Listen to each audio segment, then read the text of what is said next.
Hello guys, આજે આપણે ખોલવાની છે ઓક્ટિવા ન્યૂ મોડલ, જેમાં કુલિંગ કોઇલ લીકેજ છે. તો આપણે કુલિંગ કોઇલ રિપ્લેસ કરવા માટે પૂરી સિસ્ટમ પહેલાં ચેક કરી લઈએ. ડેશબોર્ડ ખોલ્યા પહેલાં બધું ચાલે તો હે ને કમ્પ્લીટ ચેક કર્યા પછી ખોલવાનું ચાલુ કર્યું. ને ઓલરેડી બહારનું આપણે કન્ડેન્સર ને કમ્પ્રેસર તો ફિટિંગ કરી દીધું છે. કમ્પ્રેસર આપણે રેપિડવાળું નાખ્યું છે એટલે વાયરિંગ કરવું પડે 12 વોલ્ટનું, તો આપણે ઇન્સ્ટોલ કરી દીધું છે પહેલાં જ. અહીંયા આપણે રિલે અને ફ્યુઝ બોક્સ એ મૂકી દીધું છે ઓરિજિનલ રીતે. ને ફાઇનલી હવે ડેશબોર્ડની પૂરું ચેકિંગ કરીને ડેશબોર્ડ ખોલવાનું સ્ટાર્ટ કરીએ. તો આપણા વૈદિકભાઈ લાગી ગયા છે કામે.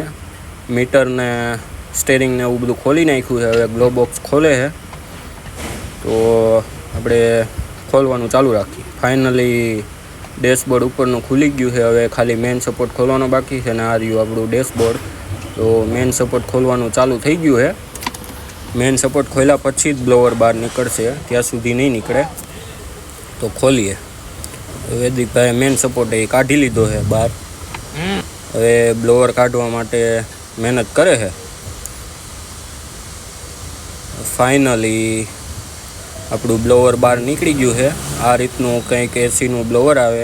આની અંદર જ કુલિંગ કોઇલ ને ફેન ને હીટર કોઇલ આવે. તો એને ઓપન કરીએ. ફાઇનલી આપણું બ્લોવર ઓપન થઈ ગયું છે અને આ છે આપણી કુલિંગ કોઇલ જે લીકેજ છે. અને બ્લોવર એટલું ખોલો પછી જ કુલિંગ કોઇલ બહાર નીકળે. તો ચેક કરીએ એને. ફાઇનલી આપણે પ્રેશર આપીને પાણીમાં નાખી તો લીકેજ બતાવી અને કંઈક આ રીતનો લુક આવે વગર ડેશબોર્ડે. તમે જોઈ શકો છો. એટલું બધું ખોલવું પડે ખાલી કુલિંગ કોઇલ નાખવા માટે. અને બહાર પણ એટલું ખોલવું પડે કેમ કે બહાર તો કન્ડેન્સર ને એવું તો ઓલરેડી નાખી દીધું છે. તો બમ્પરને આખો મોરો ખોલવો પડે. આ છે આપણું બ્લોવર. એ કુલિંગ કોઇલ ન્યૂ આવે પછી આપણે ફિટ કરવાનું ચાલુ કરીએ. અને અહીંયા આવે આપણી હીટર પાઇપ ને જોઈન્ટ, તે તો ખોલવું જ પડે ડેશબોર્ડ ખોલવા માટે.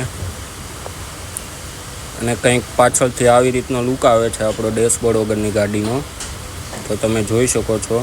આપણું કુલિંગ કોઇલ નાખીને બ્લોવર કમ્પ્લીટ થઈ ગયું છે. તો ચાલો ફિટિંગ કરવાનું ચાલુ કરીએ, બતાવું તમને પછી.